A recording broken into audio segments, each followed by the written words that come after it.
Baik, Assalamualaikum warahmatullahi wabarakatuh.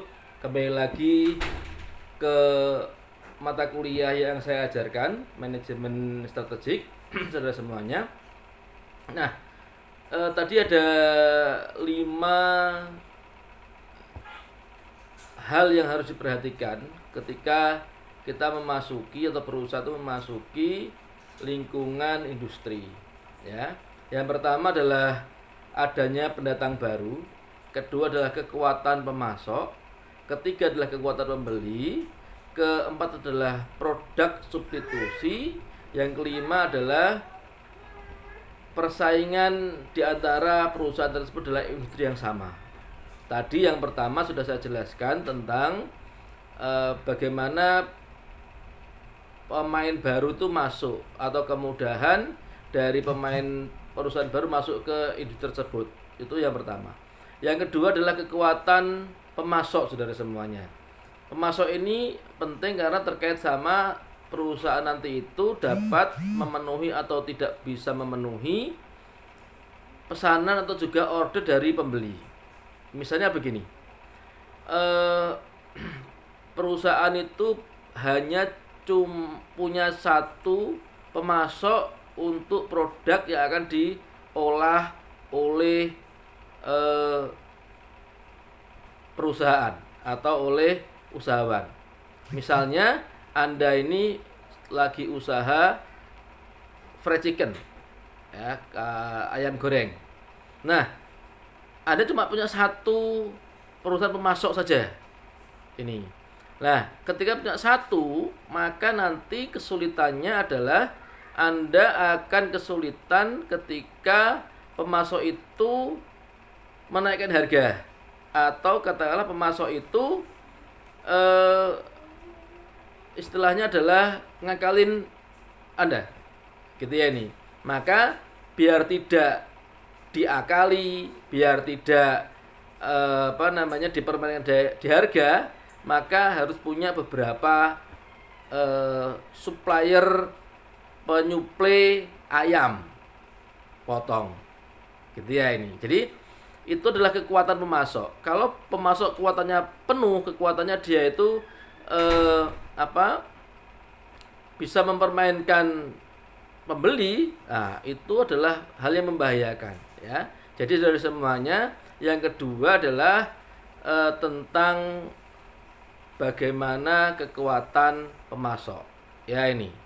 Yang ketiga yang harus diperhatikan ketika di lingkungan industri adalah tentang kekuatan pembeli, ya ini. Jadi kalau pembeli itu punya banyak pilihan untuk membeli barang, maka itulah kekuatan pembeli, sehingga yang produsen ataupun juga pelaku usaha toko itu dia nggak bisa mempermainkan harga.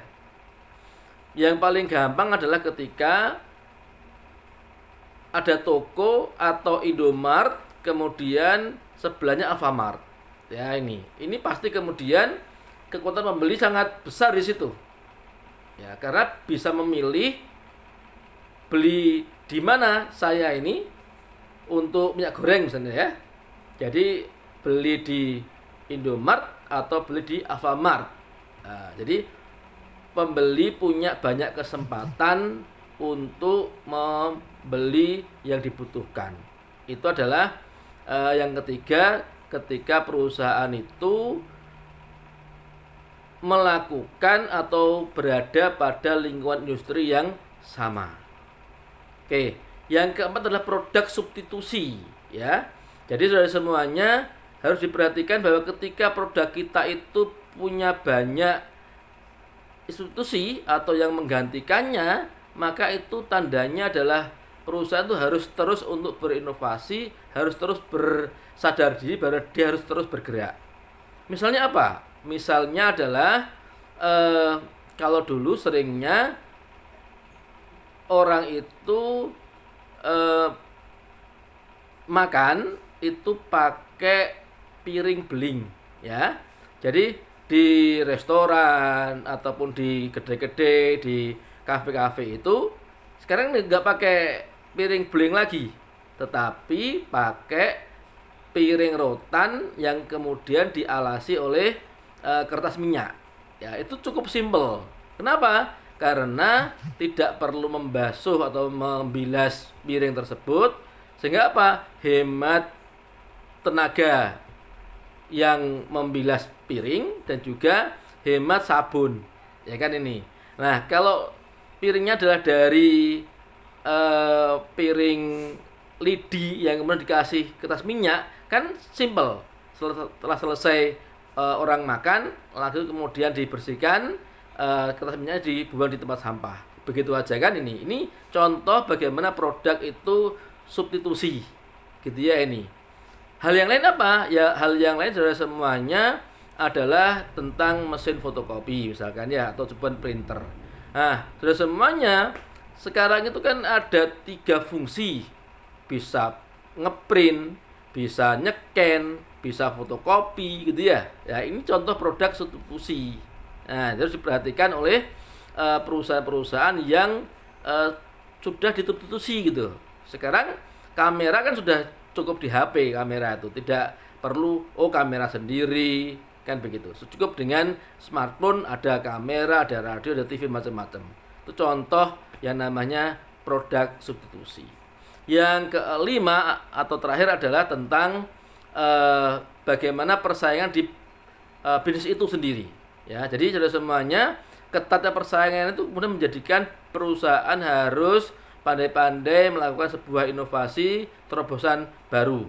Semakin ketat persaingan di bisnis tersebut, sehingga mengharuskan para bisnismen ataupun juga pengusaha itu untuk waspada akan adanya ancaman, ataupun juga harus waspada dan selalu harus melakukan yang namanya inovasi dan terus mengembangkan diri.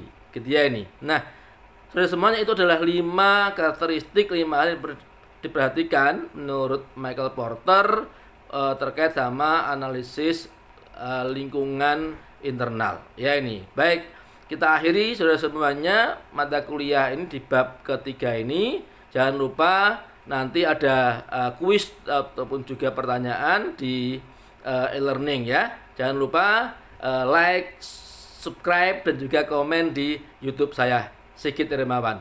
Assalamualaikum warahmatullahi wabarakatuh. Sukses semuanya.